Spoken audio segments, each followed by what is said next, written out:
This is a bill my friend Chloe just got after giving birth in the US. $52,000. But thankfully, because Chloe spends $700 a month on health insurance, she only had to pay an additional $600. I mean, wow, what a bargain. For most developed countries in the world, this is insane. And to be fair, for many Americans, they also find this insane. My name is Edinger, and there's this one comment I get all the time on my YouTube channel. I got another variation of it recently, and that goes as follows. Your healthcare isn't free if your taxes are paying for it. I thought this was obvious, just FYI.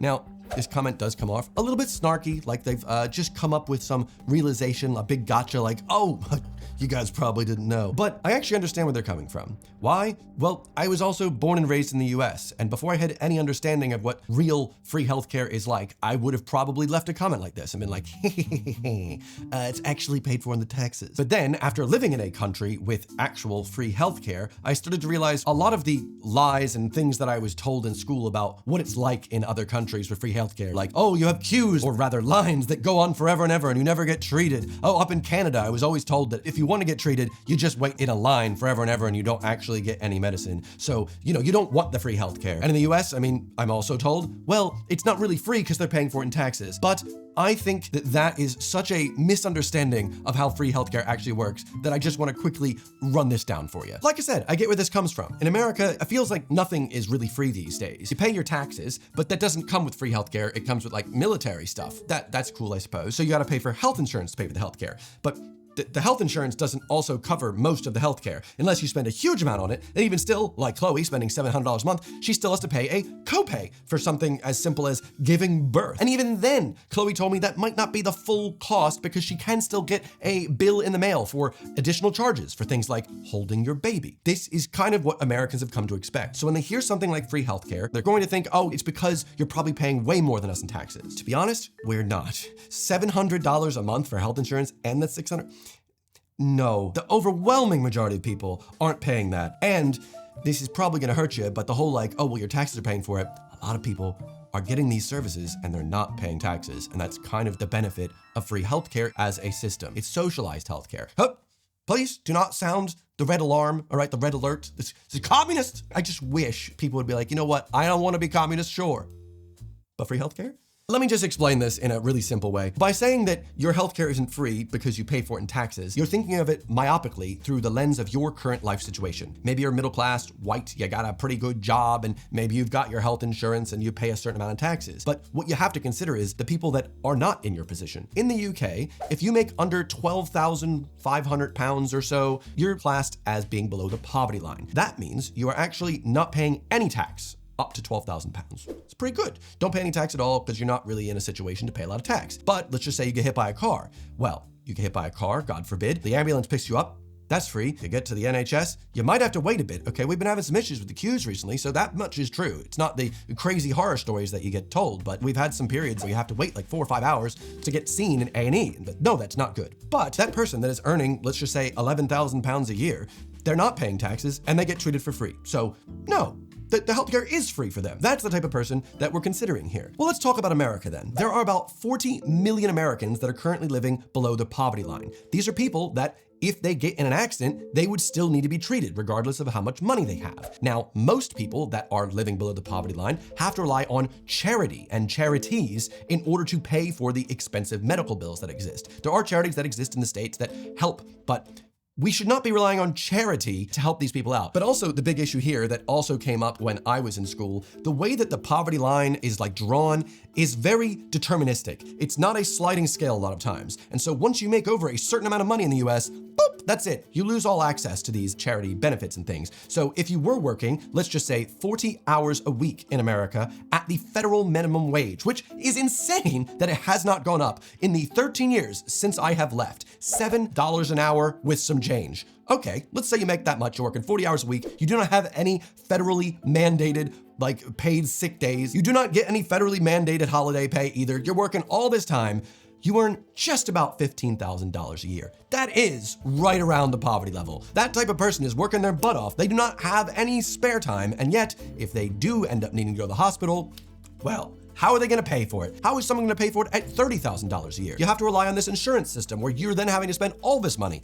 Where are these people getting this money from? The concept of socialized healthcare, the way that it works, the way that I found it to work here, is when I had to go to the hospital, I actually made a video visiting the hospital the first time, I did not have much money to my name. In fact, I was mostly full of student debt. But I was treated, no one asked about my money, I got my prescription, and the prescription cost me about 10 pounds at the time. So at the end of the day, I walked away from that experience going, oh my God, this is how it works? That's insane. I was just so used to having, like, you go into the doctor's office, $75. You got to sign here. And then thankfully my mom, she's got good insurance because she's a teacher. So I can kind of get that thanks to Obamacare. But there's so many hoops you have to go through in order to get healthcare in the US. When I get hit by a car, God forbid, I don't want to also be thinking, am I financially ruined as well as physically ruined? That shouldn't be something that we have to go through. This seems like a very basic topic, but I feel like I've gone off topic a bit. The main point here is the lie that people seem to believe in the US is that everyone's paying for it out of their taxes. Not everyone. It's a sliding scale of socialism. If we're looking at what a minimum wage employee is making in the UK who's working full-time, they're making about £25,000 a year. Now, that also includes 5.6 weeks of paid holiday, as mandated by the government. So, I mean, at least there's that. But also, hey, this person is actually having to pay tax. So yeah, they are paying for their healthcare. So that comment is actually right for this person that's making the minimum wage, not the people making less, but still, you're right. You want to go to the GP and get a doctor's appointment? It's free. You get in an accident, you go in, you get treated, you leave. The ambulance doesn't cost £1,000. Doesn't cost you anything. You don't have to call up the insurance provider like you have to do in the States and go, hi, can I please get in this accident? And they're like, actually, no, not on a Sunday. So a lot of new subscribers might not know this, but I've also had a run-in with a US hospital at one point, like 11 years ago, when I fell into a cactus while hiking in the Grand Canyon. It was very painful. I've made a whole video about it. But when I got to the top of the Grand Canyon, my arm and back covered in blood, we headed straight to the nearest hospital so I could get treated. And they told me, sorry, we don't accept your insurance. It's not in network. You've actually got to drive another 45 miles covered in blood in order to get treated. Obviously, that wasn't something I was about to do. I was not in a state to do that. And so I just had to accept the 400-pound bill for them to pull the spines out of my arm. That is why a lot of Brits, a lot of Europeans are terrified of visiting the States and why we have to get crazy insurance because the system in the US is bonkers. Plus, the fact that all of the insurance companies have entire sections of their business dedicated to making sure that they do not pay out, you know, the entire point of the insurance in the first place, it's a corrupt system. It's awful. Like I said, I feel like most Americans that are roughly my age seem to have picked up on that. When I was younger and I lived in the States, I did not. This was something that I was like, well, it must be the best though, right? Because the US is the greatest country on earth. So Sky had the best healthcare. It just is expensive, but also we make more money. So regardless of any of those situations, it's just not a good system. I don't like being a doom and gloom type guy. I just got this comment and it made me really salty. The only thing I really offer here is vote people in office that want socialized healthcare. I can tell you from experience, it is not communism. And if it is, well, it's a good spicy flavor that lets you live and not go bankrupt if you get hit by a car. The fact that when my brother was hit by a car, my mom had to like beg and plead and cry to the woman that hit him not to call an ambulance because we couldn't afford it. That's not a scene that I should have experienced as a child. That's not a scene that any American should experience, or anyone really. The fact that something has happened to your child and you have to then worry about, oh my God, person that just hit my freaking son. Oh, please don't call the ambulance. I can't afford $1,000. That's insane. That's not a society I want to live in. And I know that some people are gonna be like, oh, well, it's the same as like free lunches. I'm sorry. I do not know how you can, in good consciousness, say children don't deserve free lunches. If a child is poor, if a child is rich, if a child is middle class, he didn't choose that. That's literally just roll of the dice. And when I was a kid, we went through a really rough period in which our family qualified for free lunches. If you're gonna tell me, oh, it isn't actually free lunch, it paid for your taxes. No, it literally is a free lunch. As a child, I did nothing wrong. I get my free lunch, I'm not paying anything. My parents aren't paying anything because they're also too poor to pay taxes at the moment. So like, for anything, it is free lunch. Nobody is paying my tax. Well, actually, there it is. There's the big problem.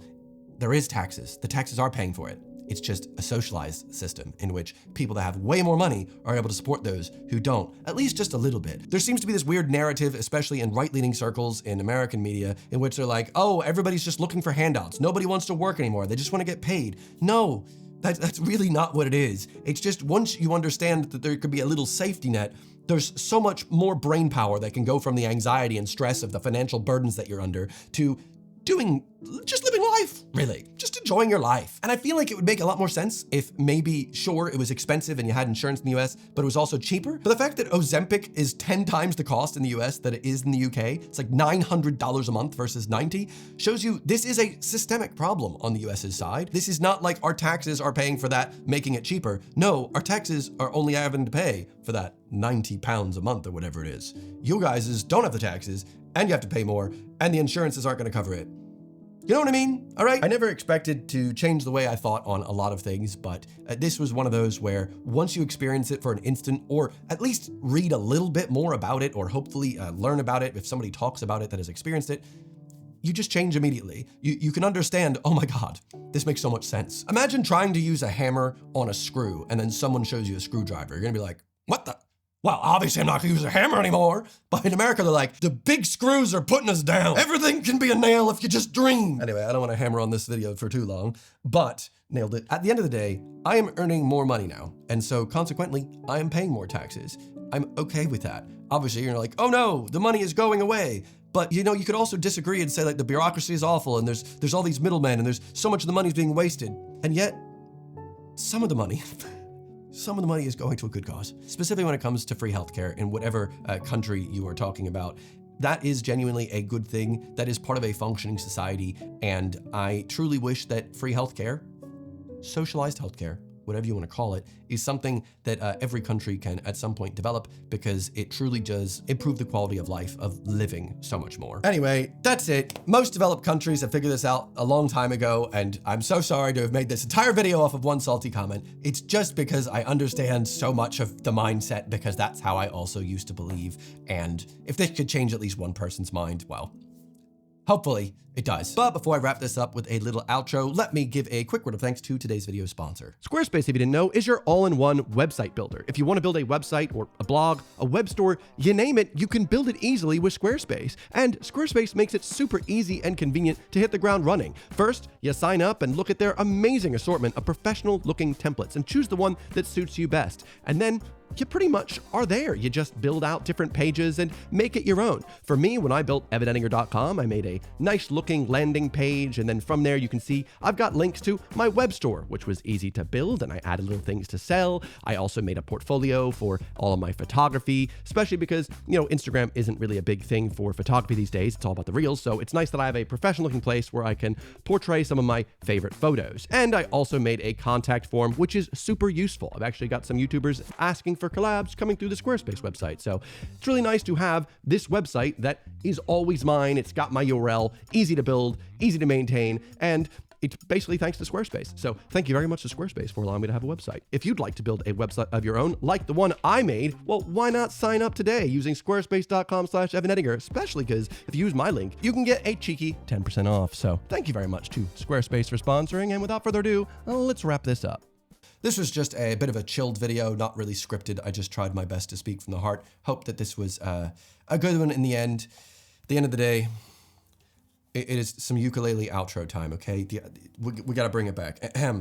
I'm having a meltdown over US healthcare. You could say, it's not fair, it's not fair, it's not fair. Too bad, because nobody wants anything socialized for you. That's just facts. Too bad you don't wanna pay tax. Oh, you already paid for it anyway. That's it. I'm done.